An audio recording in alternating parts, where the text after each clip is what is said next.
Good afternoon, ladies and gents, boys and girls, students in my United States History and Geography class. This is a first in a series of 3 screencasts that I'm going to make available to you to view, rewind, repeat as often as you need in order to understand the history relevant to this content expectation. It's 8.1.1, where you have to analyze the factors that contributed to the Cold War, or origins of the Cold War. We're basically going to be answering a series of questions here. The 3 most important. The first one we're going to address here is what was the Cold War, and we'll look at how it started. And then I'm going to ask that you be able to explain or describe what was the Truman Doctrine and what was the Marshall Plan. There are a couple other questions I'm going to ask you to be able to answer. You need to be able to tell us what was the United Nations, and specifically in its relevance to the Cold War. And there's a term that we're going to be talking about, the Iron Curtain, and you've got to know what was meant by that, and specifically, again, how it was relevant to the Cold War. So first we're going to be tackling this question, what was the Cold War? The Cold War, that's kind of funky little beginning there. The Cold War is basically this rivalry between the 2 most powerful nations in the world that emerged after World War II, the United States and the Soviet Union. The Soviet Union no longer exists. Today we just refer to that part of the world as Russia. Back then it was known as the Soviet Union. And bottom line, the United States and the Soviet Union basically hated one another. And everything about foreign policy as regards these 2 countries, starting with the end of World War II up until the late 1980s, was driven by this hatred, this rivalry between these 2 superpowers, the United States and the Soviet Union, in terms of economics, politics, military, the thoughts and belief systems, the ideology. All of this was driven by this rivalry between these 2 countries.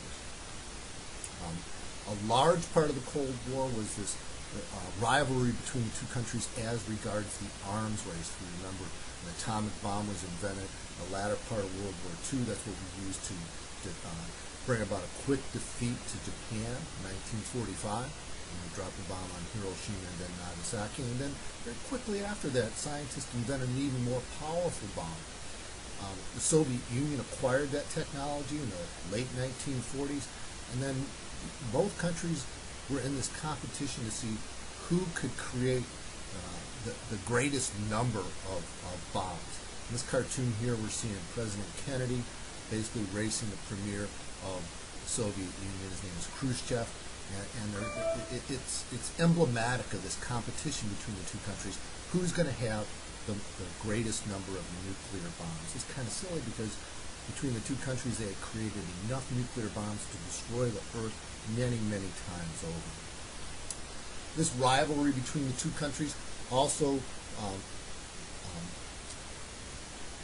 was part of the space race. In 1958, the Soviet Union was the first country to launch an artificially created satellite into space. It was known as Sputnik.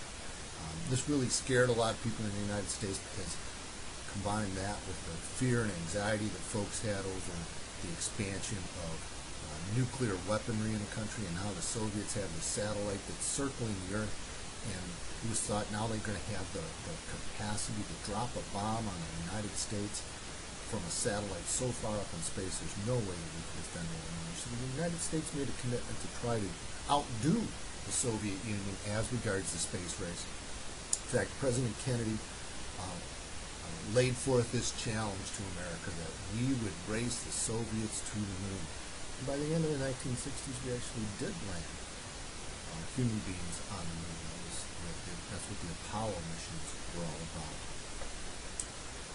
about. This wasn't just about who could get into space quicker or who could build the most bombs. It was also a rivalry as regards standard of living.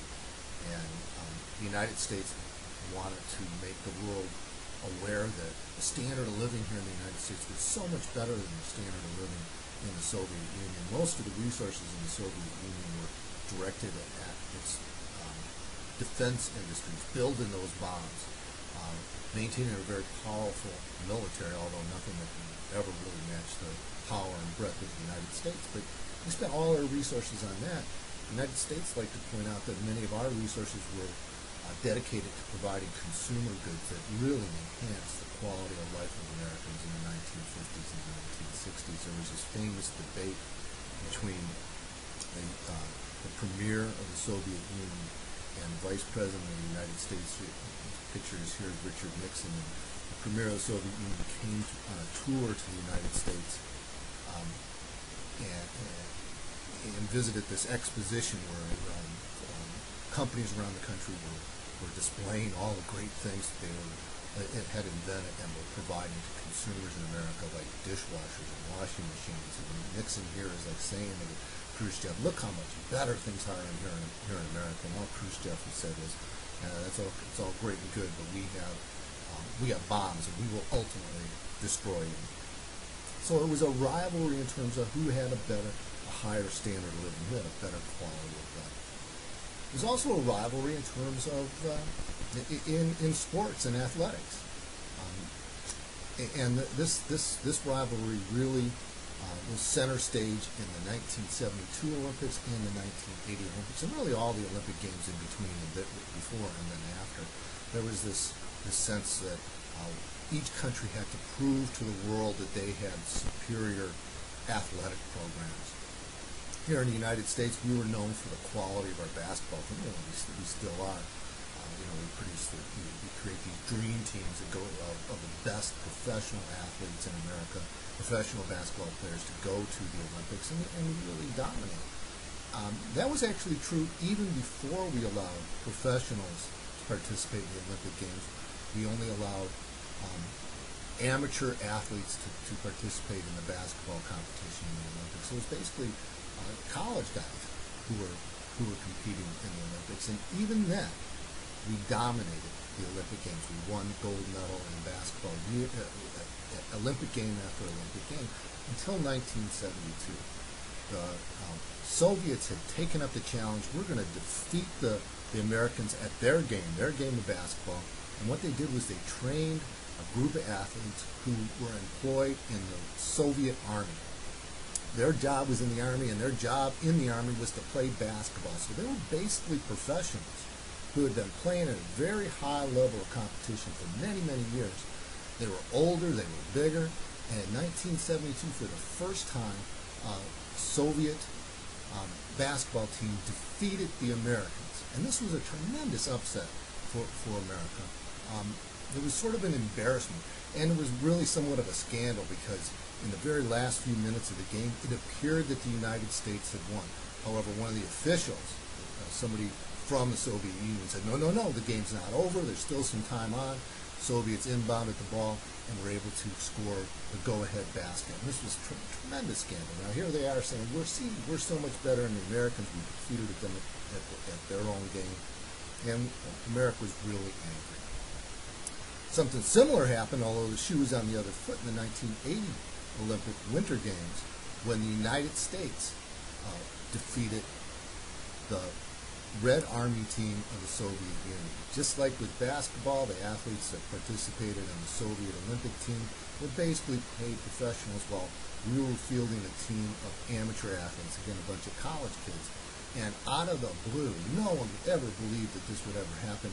In 1980, this group of college kids defeats this superior team from the Soviet Army, and there was a famous broadcast to this that the announcer just went wild, saying this is like a miracle on ice. It was something that had never been seen before, but it gave the United States this opportunity to say, see, we did better than you, and to the Soviet Union. And that's basically what this Cold War thing was all about. It's this rivalry between the Soviet Union and the United States. This rivalry played out in terms of how many countries in the world would remain loyal to either the Soviet Union or the United States. So basically the world just sort of broke up into two camps. those that were supportive of the United States and those that were supportive of the Soviet Union. And those that were with the Soviet Union hated those that were with the United States, and vice versa. That's really what this Cold War thing was all about, this rivalry between these two countries. You certainly have to know that the two countries involved in the Cold War were the United States and the Soviet Union. And that they had rival ideologies. Anytime you see this term ideology, it's ideas, the way people were thinking. And these rival ideologies, these rival ways of looking at things, kept these two countries at each other's throats basically between 1950 up until 1990. People in the United States were supportive of this ideology of open trade, a capitalist economic system that allowed corporations in America to make as much profit as they wanted. While in the Soviet Union, they had a communist economic system. You'll learn more about these two economic systems when you take economics in the 10th grade. In a communist system, the economic system is controlled by the government. In a capitalist system, individual businesses can make decisions on what to do. Power brokers in the United States said they wanted to spread democracy around the world.